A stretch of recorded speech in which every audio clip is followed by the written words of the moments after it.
কি ফিলিস্তিন নামটা শুনে এড়িয়ে যাচ্ছেন? যান, এড়িয়ে যান। কেননা ফিলিস্তিন তো আর আমাদের বাংলাদেশ না। কোনো সমস্যা নেই, এড়িয়ে যান।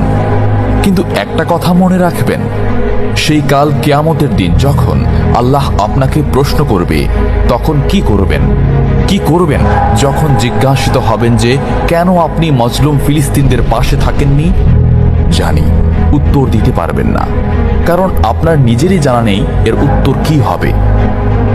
এখন হয়তো বলতে পারেন যে আমি কি করে ফিলিস্তিনে গিয়ে মজলুমদের পাশে থাকব, কি করে এত দূর গিয়ে সাহায্য করব?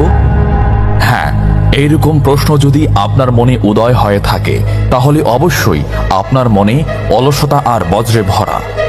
এই আধুনিক যুগে অস্ত্রের চেয়ে পাওয়ার হচ্ছে মিডিয়া, তাই মিডিয়ায় বেশি বেশি করে তা প্রচার করুন। হ্যাশট্যাগের মাধ্যমে প্রতিবাদ করুন। এই ক্ষুদ্র প্রতিবাদ একদিন অনেক বড় প্রতিবাদ হয়ে দাঁড়াবে। বিজয় একদিন ইসলামেরই হবে ইনশাআল্লাহ। এটা আমার কথা নয়, এটা এই মহাবিশ্বের প্রভুর কথা। একটা কথা মনে রাখবেন, ক্ষুদ্র ক্ষুদ্র বালিকণা, বিন্দু বিন্দু জল গড়ে তুলে পাহাড় পর্বত, সাগর অতল।